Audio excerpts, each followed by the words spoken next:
बिस्मिल्लाहिर्रहमानिर्रहीम। अस्सलाम वालेकुम। कैसे हैं सब लोग? दुआ है कि अल्लाह करे कि आप सभी लोग बहुत खैरियत से और शुक्र है रब्बुल आलमीन का कि जी हम भी ठीक हैं अल्हम्दुलिल्लाह। हाँ जी, आज क्या हो रहा है ना मालूम कितने महीने के इंतज़ार के बाद एक रेसिपी, टॉप रेटेड रेसिपी, भुना करेले गोश्त। बहुत ही हिट रेसिपी है, लाजवाब रेसिपी है। जब भी आप लोगों ने सीखी है बेहद पसंद की है। और आई थिंक ये रेसिपी मैंने पहले भी बनाई थी, लेकिन जो मुझे याद आ रहा है वो 2005 में सिखाई थी। और इतनी इंफॉर्मेटिव ये रेसिपी थी, यानी इसके ज़रिए से आपको बहुत सारी इन्फॉर्मेशन मिली थी और करेले पकाने का तरीक़ा आपको बताया था मैंने। अब अरसे से सोच रही थी कभी कुछ होता रहता था, करेले का नंबर ही नहीं आ रहा था। तो सोचा कि नहीं, अब सब चीज़ एक तरफ और आपको भुना करेले गोश्त सिखाती हूँ कि किस तरह से करेले पकाएंगे। ठीक है जी, रेसिपी का प्रोसेस शुरू कर देती हूँ मैं। अच्छा, यहाँ पर मैंने करेले फ्राई करने के लिए रखे हुए हैं। ये थोड़े से हैं, बाकी तो हम कर चुके हैं। ये आपको दिखाने के लिए, देखें अभी तो हरे हरे हैं। ठीक है, हल्का सा इस पर कलर आ जाएगा तो मैं इसको निकाल लूँगी। सबसे पहले क्या करूँगी, मैं इसमें कुकिंग ऑयल डालूँगी। अच्छा, आप सभी लोग कॉल कर सकते हैं और जो भी आपको कहना है आप कह सकते हैं।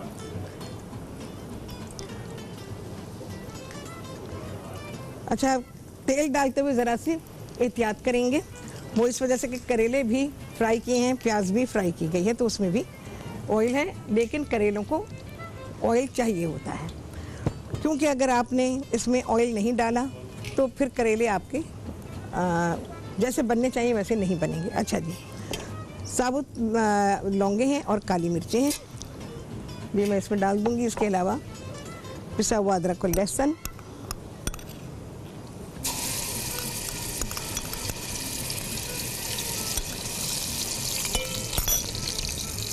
करेले बनाना बड़ा टेक्निकल काम है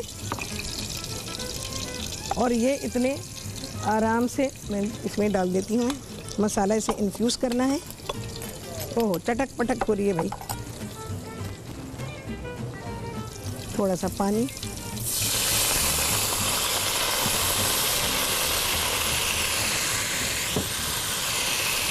मसाला इन्फ्यूज़ करूँगी। 1 से सवा चाय का चमचा इसमें हल्दी है, 1.5 चाय का चमचा इसमें है धनिया और 1.25 से 1.5 चाय का चमचा मिर्चें डालेंगे। मिर्चों का जो लेवल है ना वो हर एक के पास अलग अलग होता है। ये डिपेंड करता है किसके पास कितनी खालिश है और कितनी मिलावट वाली है। तो आप 1.25 खाने का चमचा इसमें डालिएगा। आप देख लीजिएगा आप अपने यहाँ का कि क्या सिलसिला है, किस तरह से मिर्चें इस्तेमाल होती हैं। चलो भाई, ये मसाला आ गया।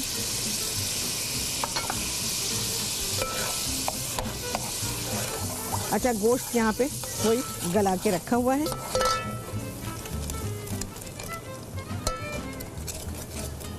चलो जी, आ गया है ब्रेक। बस मसाला भूनना है। इसके बाद क्या करेंगे आपके सामने करेंगे ब्रेक के बाद।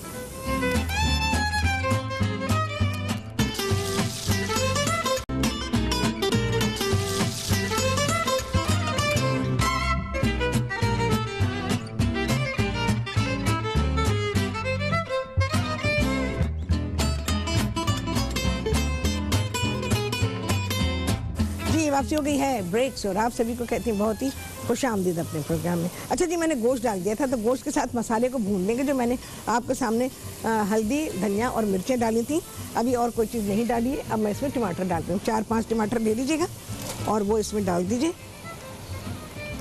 थोड़ी सी अदरक। अच्छा, गरम मसाला है मेरे पास और ज़ीरा है, ये थोड़ी देर के बाद डालेंगे। अभी करेले देखती हूँ भाई और इसके बारे में आपको बताती हूँ। ज़रा सा मिक्स करूँ, इसे कवर करूँ तो ज़रा टमाटर कुछ नरम हो जाएंगे, तो फिर बकिया काम होगा इसमें। अच्छा, बकरे के गोश्त में बनाएंगे आप इसको। ये बीफ में करेलों का वो टेस्ट नहीं बनेगा जो कि मटन में बनेगा। चलो भाई, अच्छा यहाँ आ जाती हूँ। पहले मैं ये निकाल दूँ, ठीक है।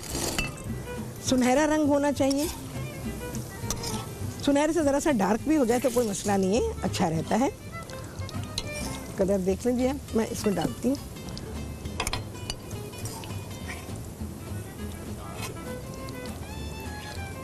करेलों में इनको पकाने के लिए मैंने कुछ भी नहीं किया है। इनके ऊपर जो इसकी स्किन होती है वो उसी तरह से है। सिर्फ मैंने बीज निकाल दिए, वो बीज निकाल दिए जो कि ज़रा सख्त होते हैं, मोटे होते हैं, लेकिन डालना चाहें डाल सकते हैं। तो बीज जो हैं इसके वो ऐसा टेस्ट देते हैं जैसे आप नट्स खा रहे हैं, नट्स का टेस्ट होता है। ठीक है, ये देखें जी, यहाँ से देख लें, ये बकियाँ हैं यहाँ पे फ्राई किए हुए। अब मैं आपको सिखाती हूँ कि यहाँ पर करेले की ख़रीदारी। सबसे पहले करेले बड़े साइज़ के लेंगे, छोटे छोटे करेले नहीं, पतले पतले नहीं होने चाहिए, मोटे होने चाहिए। ठीक है जी। और बोथ एंड्स को आपने कट कर दिया, कोई स्किन नहीं उतरेगी, कुछ नहीं, फिर करेला करेला नहीं है। आप लोगों ने कभी ध्यान ही नहीं दिया इसके ऊपर, खुरच खुरच खुरच खुरच के खाली उसके एक पतली सी एक वो रह जाता है, क्या बोलेंगे, चमड़े की तरह रह जाती है चीज़। तो वो क्या है, अब फिर उसको भी रगड़ के धो भी पट मारते हैं उसको, और उस पर नमक लगा रहे हैं, तो हल्दी लगा रहे हैं, तो गुड़ लगा रहे हैं, तो इमली लगा रहे हैं। क्या है ये? करेलों पे कुछ नहीं लगाया जाता। मैं अपनी रेसिपी बता रही हूँ। ठीक है जी। या आपने इसको 2 हिस्सों में कर दिया। अब ये बीज ज़रा पक्के में, लेकिन मेरी बड़ी बहन पकाती हैं, वो ये बीज भी डालती, कुछ भी नहीं, बस ये 2 एंड्स जो है ना ये निकलते हैं, बाकी कुछ नहीं, पूरा करेला पकता है। तो आप ये निकाल दीजिए। ये जो नर्म हिस्सा है ना, मैंने ये रहने दिया। ठीक है, या बहुत छोटे बीज हैं तो उनको भी रहने दिया। तो आप ये निकाल दीजिए, कोई खुरचना नहीं होता, कुछ नहीं। कभी आप लोगों ने ध्यान ही नहीं दिया होगा, अल्लाह ताला ने जो करेला बनाया है और उसकी शक्ल बनाई है, कभी गौर किया है? ये एलिगेटर स्किन है। अच्छा ठीक है। अच्छा जी, कहाँ से थी? इस्लामाबाद से। ओके, मदिया थी इस्लामाबाद से। तो रेसिपी मैं अभी बता देती हूँ, उन्होंने रेसिपी को कहा है कि मैं फिर से बता दूँ। अभी रेसिपी बता ही रही हूँ, तो ये देख लीजिए आप। उसके बाद में मसाले वगैरह जब बताऊँगी तो वो देख लीजिएगा आप। अभी ध्यान से सुनना और देखने का है। ठीक है जी। ये देखो, ये रहने दिया मैंने। ठीक है, अब क्या करना है, अब आपकी मर्ज़ी है, आप ऐसे स्लाइसेस बना ले, बहुत पतले भी नहीं है, बहुत मोटे भी नहीं होने चाहिए। ठीक है, या फिर आप छोटा कर सकते। मैंने ये वाला किया हुआ है। ठीक है, फिर क्या किया मैंने, ये देखिए, मैं छोटे इसलिए काटती हूँ कि वो गोश्त में मर्ज हो जाते हैं, बिल्कुल मिक्स हो जाते हैं। अब ये ज़रा बड़े हैं। ठीक है, ये मैंने निकाली, मैं अभी आपके सामने ये फ्राई करूँगी। इस तरह काटती हैं, कुछ भी नहीं होगा, डायरेक्ट होगा सब कुछ। किसी चीज़ से नहीं धोती हूँ मैं, मेरे घर में नहीं होता। मैंने तो अपने घर में कभी ज़िंदगी भर नहीं देखा ऐसा कि करेलों पे रगड़ाई हो रही है, तो मंझाई हो रही है, उसकी खाल उतार दी गई है। अभी मैं आपको एक बात बताऊँ, इत्तेफाक था ऐसा कि मैं उस टाइम पे घर पे थी, यूजुअली मैं होती नहीं हूँ। तो एक प्रोग्राम चल रहा था, खातून करेले पका रही थी। अभी आई गेस पिछले हफ्ते की बात है। करेले प्लेट में रखे हुए थे, तो वो सब कुछ उस पर से उतरा हुआ था। तो मैं सोचती रही ये कौन सी सब्ज़ी है। पहले तो मैंने पहचानने की कोशिश की कि क्या सब्ज़ी है, खीरे क्या, इस किस्म के आए में मार्केट में। पहले मुझे हुआ कि ये खीरा है, लेकिन लेटर ऑन मैंने रियलाइज़ किया कि वो तो करेले हैं। जब उन्होंने नाम लिया तब मुझे पता चला कि वो करेले हैं। करेले में बचा क्या, चलो जी ये ब्रेक आ गया। बस मैं क्या कर रही हूँ, इसको कट करूँगी और फ्राई करने के लिए डाल रही हूँ, और आपसे मुलाकात करती हूँ ब्रेक के बाद।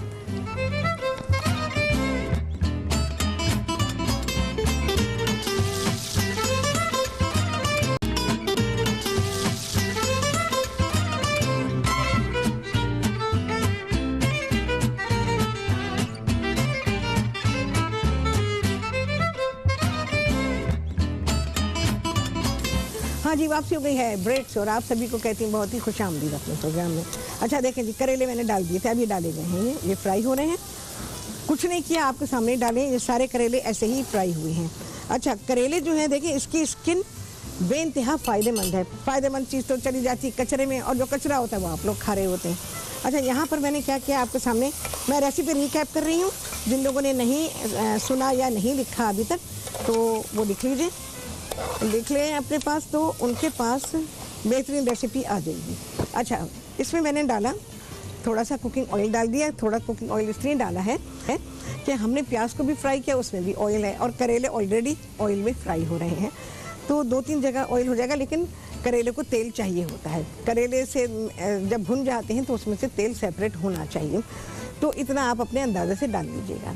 इसमें मैंने ऑयल डाला, तो इसमें 4-5 लौंगे डाल दी, 6-7 साबुत काली मिर्चें डाली हैं और 1-1.5 खाने का चमचा इसमें डाल दीजिए आप पिसा हुआ अदरक और लहसुन, हल्का सा भून लीजिए। नहीं तो भूनने की भी ज़रूरत नहीं है, बस इसके साथ ही आप डाल दीजिए इसमें 1 से सवा चाय का चमचा हल्दी है और 1.5 चाय का चमचा इसमें है पिसा हुआ धनिया और सवा से 1.5 खाने का चमचा ही इसमें है पिसी हुई लाल मिर्च। पहले सवा डालिएगा, अपने यहाँ की मिर्चों की आप तेज़ी देख रहे हैं क्योंकि हर जगह लेवल अलग होता है। ठीक है जी, वो डाल दिया मैंने, उसकी थोड़ी सी भुनाई की और भूनने के बाद मैंने इसमें गोश्त को शामिल किया और गोश्त शामिल करने के बाद मसाले के साथ बस ऐसे 1-2 मिनट के लिए भून लिया क्योंकि गोश्त ऑलरेडी गला हुआ है, हमने इसको उबाला हुआ है। लहसुन और अदरक डाल के इसको बॉईल कर लिया था, गला लिया।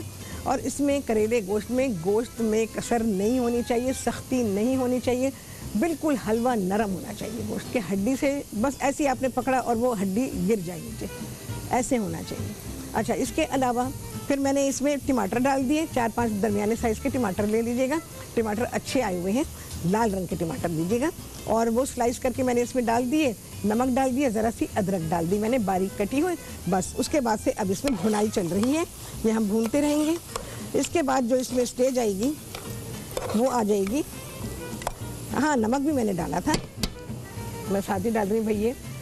कुटा हुआ ज़ीरा है 1 सवा चाय का चमचा, पिसा हुआ गरम मसाला ये भी आप तकरीबन 1 सवा चाय का चमचा डाल। गरम मसाले की ऐसे इतनी ज़रूरत नहीं है, चमचा मेरा छोटा है तो आपको लगेगा कि शायद ज़्यादा है। अच्छा जी, अभी जो मैं काम कर रही हूँ इस स्टेज पे तो आप इसमें पानी शामिल कर सकते हैं, लेकिन वो पानी बिल्कुल सूख जाना चाहिए, करेले में पानी नहीं डाला जाता। ठीक है जी, इसको सिर्फ भूनने के लिए लगे कि भाई लग जाएगा आपका सालन मसाला लग सकता है तो आप ज़रा सा पानी डाल सकते हैं। चलो जी, मैं ज़रा ये करेले निकालूँ, ये फ्राई हो गए हैं, करेले क्रिस्पी भी हो गए हैं। एक चीज़ आपको मैं बताना चाहती हूँ, करेले ऐसे फ्राई करके तो आप रख लीजिए, ये ख़राब नहीं होंगे, फ्रिज में भी रखने की ज़रूरत नहीं है और किसी बोल में निकाल के रख लीजिए। एक तो ये क्रिस्पी हैं, दूसरे सिर्फ आप इसको अगर रोटी से खाते हैं अकेले करेले को, कुछ भी डालने की ज़रूरत नहीं है। करेले में जो कड़वाहट है वो इसमें नमक की भी ज़रूरत नहीं है आपको। अच्छा जी, जी बेहतर है। तो इसकी जो कड़वाहट है वो नमक में कन्वर्ट हो जाती है। ये बात आपको कभी नहीं पता चली होगी, 1000 दफ़ा देखा होगा लोगों को करेले पकाते हुए, लेकिन ये आपको किसी ने नहीं बताया होगा। ये मैंने उस ज़माने में भी बताया था जब 2005 में मैंने सिखाए थे, बहुत ही डिटेल में मैंने करेले के बारे में बात की थी। ये बहुत अच्छे रंग के फ्राई हुए हैं मेरे, ये ज़रा है ना, मैं इनको थोड़ा और फ्राई करती हूँ। ये देखिए, ये कलर आना चाहिए सुनहरा एकदम। अच्छा, इसको आप खाली रोटी से खा सकते हैं, करेले के बेशुमार फ़वाइद हैं और ये ख़ास तौर से तो जिन्हें डायबिटीज़ है उनके लिए करेले ऐसे फ्राई करके रख लीजिए और उन्हें हर खाने के साथ थोड़े से दे दिया करें तो वो रोटी से खा लेंगे उसको, कोई सालन वालन बनाने की आपको ज़रूरत नहीं है। ठीक है जी। अच्छा, इसके अलावा करेले को मैंने आपको बताया कि करेले की आपने स्किन देखी जिसको आप लोग उतार के फेंक देते हैं, ये एलिगेटर स्किन कहलाती है और ये इंतहाई फ़ायदेमंद है करेला जिस्मानी ताकत देने के लिए। इसके अलावा शुगर को कंट्रोल करने में मदद करता है, इसके अलावा वज़न कम करने में। लेकिन एक बस चीज़ है, जिन को एसिडिटी रहती है, क्योंकि करेले से एसिडिटी होती है, जिन को रहती है वो ज़रा कम मिकदार में इसका इस्तेमाल करें। करेले के बेशुमार फ़वाइद है, लोग करेले का जूस भी पीते हैं, हमारे मुल्क में भी पीते होंगे यकीनन, जैसे फ़िलिपीन वगैरह थाईलैंड है, यहाँ पर करेले का जूस पिया जाता है बहुत सारी चीज़ों के लिए। देखिए जी, मैं इसको रीफ्राई कर दूँगी, वो वाला कलर दे दूँ इसको मैं। बस मैं क्या करूँगी, इसको मैं गोश्त में शामिल कर दूँगी। अच्छा, जब शामिल करेंगे तो एक बात का ख्याल रखिएगा कि जो गोश्त आपने भूना है उसमें पानी नहीं होना चाहिए, बिल्कुल खुश्क होना चाहिए, तेल अलग हो चुका हो उसमें से, ऐसा कीजिएगा आप। ठीक है, देखें जी, इसमें मेरे हिसाब से अभी नमी बाकी है, मैं इसकी भुनाई बराबर करूँगी और इसे खुश्क कर दूँगी, एकदम खुश्क होगा। करेले में कभी शोरबा नहीं होता, करेले में कभी भी ग्रेवी नहीं होती, करेले सिर्फ भुने हुए होते हैं। अच्छा, दूसरी बात, प्याज ये मैंने ऐसे की हुई है, ज़रा सा और कलर आ जाए, हमारे पास टाइम नहीं था, हल्का सा कलर और आ जाना चाहिए, तो प्याज को आप फ्राई करके रख लीजिए, निकाल लीजिए। अगर एक ही बर्तन आप इस्तेमाल कर रहे हैं जिसमें कि आप करेले भी फ्राई कर रहे हैं और प्याज भी फ्राई कर रहे हैं। तो पहले आप प्याज को फ्राई कर लीजिए, ठीक है। अब ये सारी टिप्स हैं तो आपको कभी किसी ने नहीं बताई होंगी। अच्छा, इसके अलावा ये तो मैं अभी निकाल लूँगी ना, करेले हम फ्राई करके निकाल लेंगे। इसके अलावा क्या करेंगे कि प्याज को आपने फ्राई किया, हल्का सा कलर, सुनहरा कलर आ जाना चाहिए, वो करेंगे, प्याज को निकाल लेंगे और फिर आप करेले उसमें फ्राई करेंगे, ठीक है जी।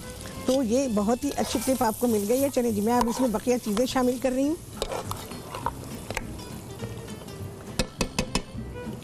ये प्याज जो हमने फ्राई की थी, प्याज भी अच्छी खासी जाती है, मैं आपको बताऊं, प्याज बहुत ही कॉम्प्लीमेंट करती है करेलों को।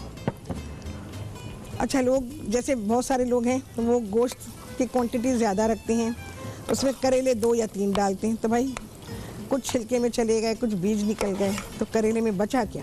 कुछ भी नहीं बचा। ये मिक्स करूँगी, बस इसी तरह से मैं इसमें करेले भी शामिल कर दूँगी, ठीक है जी। इसको मैं होने देती हूँ, इधर करेले भी हो रहे हैं। अच्छा, इसको भी मैं रीफ्राई कर दूँगी। ये निकालते हैं। इसके बाद हम आ जाएंगे हमदर्द के हनी पर, यानी उसका शहद। शहद और दालचीनी के फ़वाइद आज आप सीखने वाले हैं।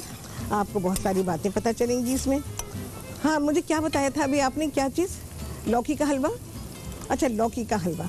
चलिए, मैं कोशिश करती हूँ बनाने की। बस मैं आपको एक बात बताऊँ, मैं आप लोगों को ये बात समझाती रहती हूँ कि हर चीज़ सीज़न पे खाते हैं ना, उसका मज़ा होता है और उसके खाने का लुत्फ़ ही कुछ और होता है।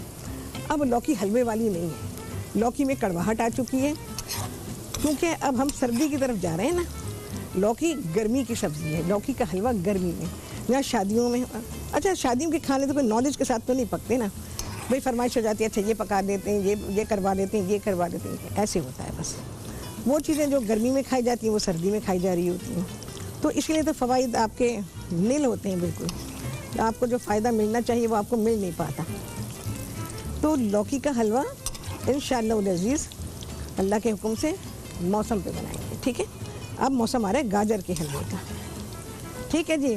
गर्मी में गाजर का हलवा बनाते, कड़वी गाजर का, जो कोयटा की गाजर होती है ऑरेंज कलर की, और फिर मज़ा ढूंढते हैं कि भाई इसमें मज़ा क्यों नहीं है। आपने तो फॉलो ही नहीं किया कुदरत को। आप फॉलो करेंगे तो आपको टेस्ट मिलेगा, फॉलो नहीं करेंगे तो कुछ नहीं मिलेगा, ना टेस्ट, ना सेहत, ना कुछ भी नहीं। भाई हमारा हलवा ऐसे नहीं बनता जैसे कि हमने फ़लाँ जगह खाया था या हलवाई के पास। हलवाइयों के पास कभी गर्मी में मिलता है गाजर का हलवा?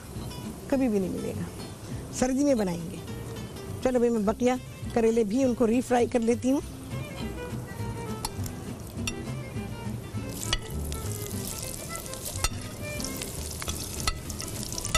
ये मैं डाल रही हूँ, ये फ्राई होते रहेंगे, तब तक मैं आती हूँ आपको इसके फ़वाइद बताती हूँ। बहुत अच्छी चीज़ है, मैंने पहले भी बताई है आपको, दालचीनी और शहद।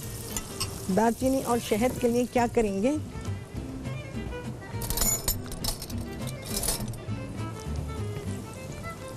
पिसी हुई दालचीनी हकीम के पास से लेंगे। अभी मेरे पास जगह नहीं है भी पानी गर्म करने के लिए, तो मैं आपको बता दूंगी, आप फॉलो कर लीजिएगा।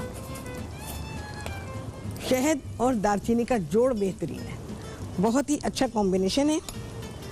रोज़ाना वो लोग जिनका कोलेस्ट्रॉल बढ़ा हुआ है, जिनका वज़न बढ़ा हुआ है, जिनके घुटने जवाब दे चुके हैं, टक टक टक टक की आवाज़ें आती हैं, सीढ़ी चढ़ना उतरना मुश्किल है, उन लोगों के लिए बेहतरीन, लाजवाब।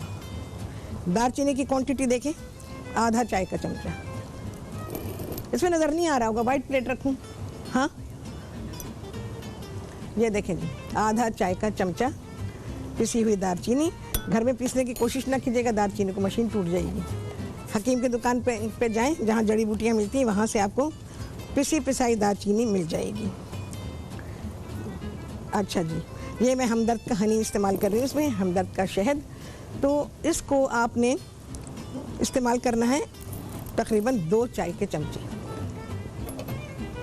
चलिए जी, मैं इसी से नाप के निकाल लूँ कि आपको पता चल जाए।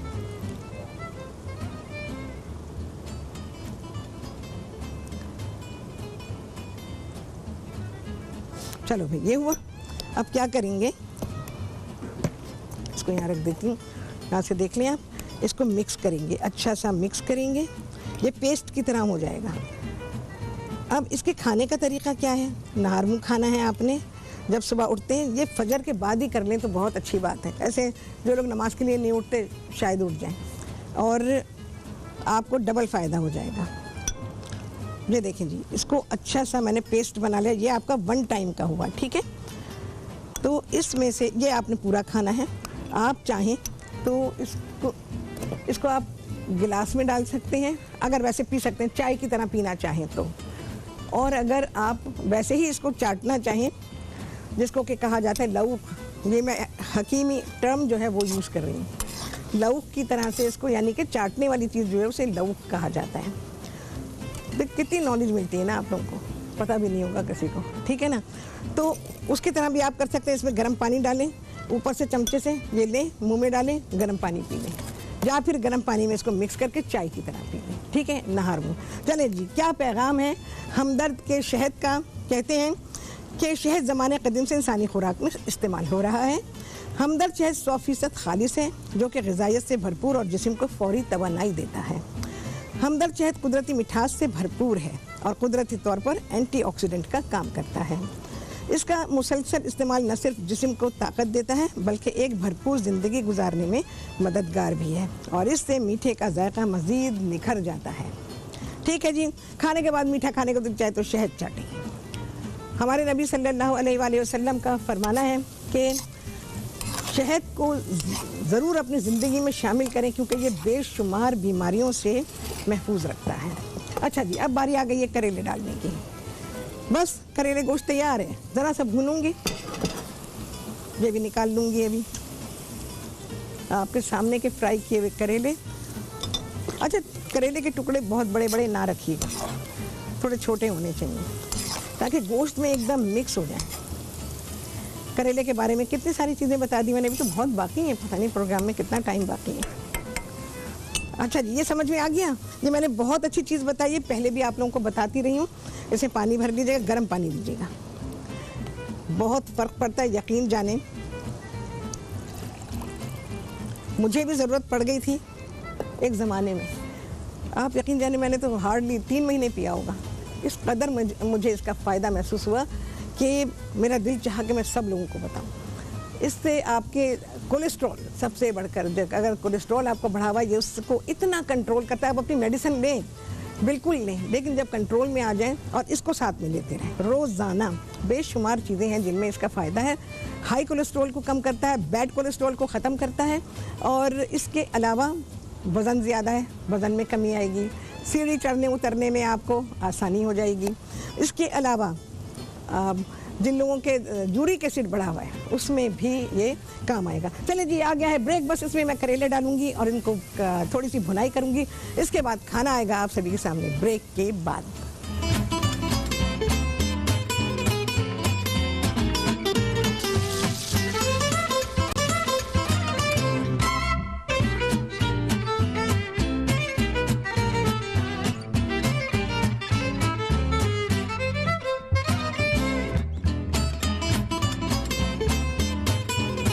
हाँ जी, वापसी हो गई है ब्रेक से, और आप सभी को कहती हूँ बहुत ही खुशामदीद अपने प्रोग्राम में। भुना करेले गोश्त तैयार है, और यहाँ पर मैं अब इस पर डालूँगी अदरक। अदरक बहुत कॉम्प्लीमेंट करती है करेलों को, और हरा धनिया। हरी मिर्ची मैंने लिखा है, बट डिपेंड्स, आपके ऊपर है कि आप ये जो हरी मिर्ची हैं इस्तेमाल करना चाहते हैं या नहीं। पहले सालन को, खाने को टेस्ट करें, और उसके बाद फिर आप अगर लगे तो डाल दें, वरना ज़रूरत नहीं। मेरे हिसाब से ज़रूरत नहीं थी, तो इसलिए मैंने नहीं डाली है इसमें हरी मिर्चें, लेकिन मैंने लिख दी हैं। अच्छा जी, कड़वाहट को बहुत ही क्रिटिसाइज़ किया जाता है, करेले की जो कड़वाहट है उसको। तो भाई आपने इसको उसकी असली हालत में नहीं खाया, नहीं पकाया, तो उसका क्या फ़ायदा? क्यों पैसे ज़ाय कर रहे हैं, मेहनत कर रहे हैं, खुरच रहे हैं, धो रहे हैं, इमली लगा रहे हैं, गुड़ लगा रहे हैं, हल्दी लगा रहे हैं, फिर समंदर में जाके उसको धो रहे हैं, तो करेले धोया नहीं जाता। करेले जब आए हैं, करेले बाहर से ही धोए जाएंगे, और उनको खुश्क कर लीजिए, कपड़े से खुश्क कर लें, पंखे में रख दीजिए, जैसे भी उसके ऊपर जो भी पानी है, क्योंकि उसके जो स्किन है उसमें आपने देखा डेप्थ होती है, तो उसमें पानी जमा हो जाता है, तो पानी नहीं होना चाहिए। और फिर उसको आप इस तरह काट लें, स्लाइसेस में काट लें, लेकिन बहुत बड़े स्लाइस, अगर करेला काफ़ी मोटा है तो आधा कीजिए उसको, हाफ मून में उसको काट लें या 4 टुकड़े कर लें इस तरह से, या जैसे मैंने अभी किया था बिल्कुल वैसे भी आप कर सकते हैं। करेले स्लाइटली कड़वे ज़रूर होने चाहिए, तभी उसका मज़ा आता है। अगर आपने करेले की कड़वाहट को 200% ख़त्म कर दिया तो क्या बचा, फिर करेला थोड़ी खाया आपने, मीठा कद्दू खा रहे हैं आप। करेले को पता चलना चाहिए कि आप करेला खा रहे हैं। बकरे के गोश्त में, बकरे के गोश्त में पकाएंगे बहुत अच्छे हैं, सादे पकाएंगे बहुत अच्छे हैं, बिल्कुल सादे भी मैंने आपको बताया है कि आप इसको फ्राई कर लीजिए और फ्राई करने के बाद आप इसको रख लीजिए। रोज़ाना जिन्हें डायबिटीज़ है या वो लोग जो थोड़ा वज़न कम करना चाहते हैं तो करेले फ्राई किए रखे हुए हैं आपके पास, किसी बोल में रख लीजिए, 2 दिन 3 दिन तो रह जाएंगे आराम से, और उसमें कपड़ा ढक दीजिए कि बाहर की चीज़ें जो हैं वो ना उसको लगे। अपने खाने के साथ 2-4 निवाले वो फ्राई किए हुए करेले जो हैं उसके खा लिया करें, तो करेले का फ़ायदा आपको मिल जाएगा।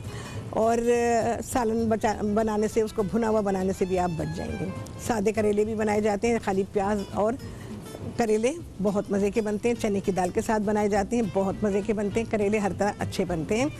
आप यकीन जानें, मेरी छोटी बेटी पकाती है, एक उसको करेले गोश्त पकाने का बड़ा ही शौक़ है, दूसरी बात है कि वो बहुत लजीज पकाती है और यकीन जाने बड़े दिल से पकाती है। जो दिल है ना, वो दिल बड़े काम आता है चीज़ें पकाने में और उनमें लज्जत लाने में। तो यकीन जाने मेरा बड़ा दिल चाहता है, मैं उसी से कहती हूँ कि चलो कभी, वो ही कहती है अम्मी मुझे करेले गोश्त पकाना है, बस हफ्ते में 3 दफ़ा भी पकाना हो तो वो पकाएगी। तो उसे इतना शौक़ है और बहुत लजीज बनाती है।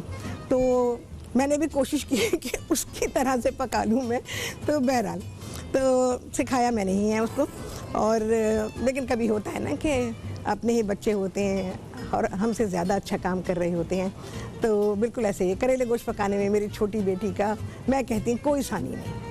तो हाँ जी, छुट्टी का टाइम आ गया जी। हाँ जी, कितने लगे चांद, कितने फ़ायदे आपको पता चले, कितने लगे चांद आप सभी गिन रहे होंगे। आपसे होने वाली है मुलाकात अगले प्रोग्राम में बहुत ही आला रेसिपी के साथ इंशाअल्लाह। अल्लाह हाफ़िज़।